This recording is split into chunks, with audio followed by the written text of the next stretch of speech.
why don't you take a shot?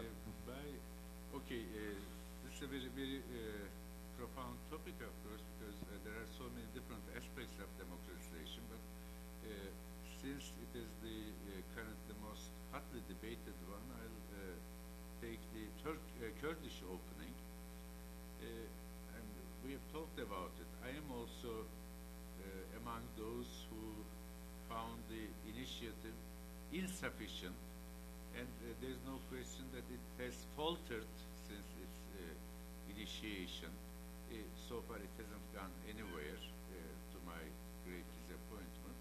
However, should we blame the AK Party government for that failure? Because even those modest lines of democratic opening were announced to the public without really talking too much about its substance, but at least it's an expression of an intention which was lacking up to that point. It was attacked so fiercely by the two major opposition parties. It was said to be a treason, a sellout, etc., etc. And that may be one of the reasons why the AKP government took a step backward and could not do anything to proceed with the reform process. So your question is, of course, if it's a democratic system, finally it should be the elected bodies, and especially responsibility falls upon the majority party, in this case the AKP. But AKP is encircled or surrounded by such very strong opposition forces, the two opposition parties, the military.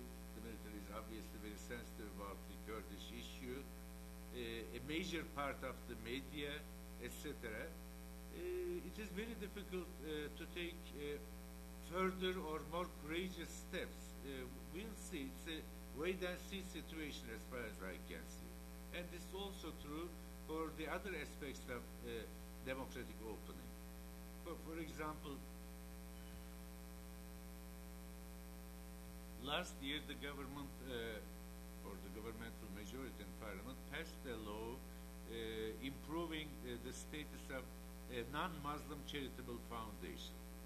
It's a very deplorable situation. In 1974, they were practically deprived of their property rights. The government's bill, at least it was a step forward to remedy the situation. What happened? The major opposition party took it to the Constitutional Court, and it is still being reviewed by the Constitutional Court.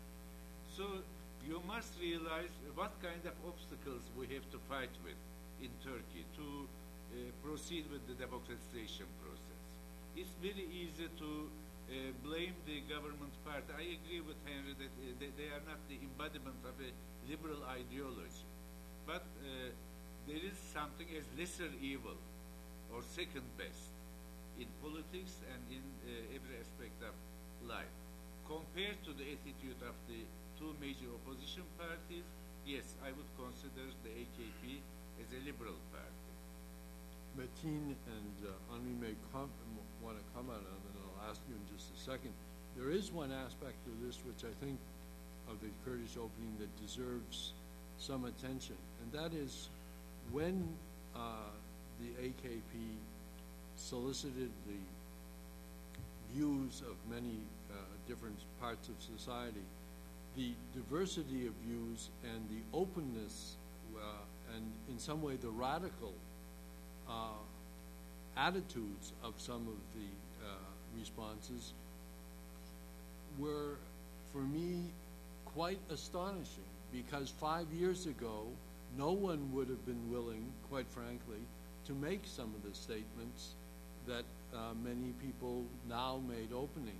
And I think, while I would agree with Professor Özbeden that it's far from perfect, I do think that one of the things that the Kurdish or the democratic opening, however you want to name it, showed was the degree to which Turkey has become a more open society and a more democratic one, even if imperfect, but Metin and Henri, Metin, maybe you'd like to say a word? Okay, concerning this Kurdish opening,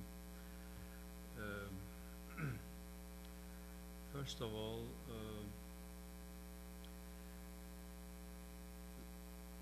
some further cultural rights were granted to citizens of Kurdish origin in Turkey. As has been indicated, we have started to openly recognize the secondary identities of each and every ethnic group, including the Kurds, of course. Again, there was a government decision to speed up the socioeconomic development in the area. And all along, the PKK had to be suppressed. Now, the important change here is that in the past, particularly on the insistence of the military, the priority was given on the suppression of the PKK, and then all the others would come. That was sort of the policy. But more recently, AK Party government decided on these points I've just listed. And by the way, either the military by itself or AK Party managed to bring the military to that line. On these points, there has developed a consensus between the military and the AK Party.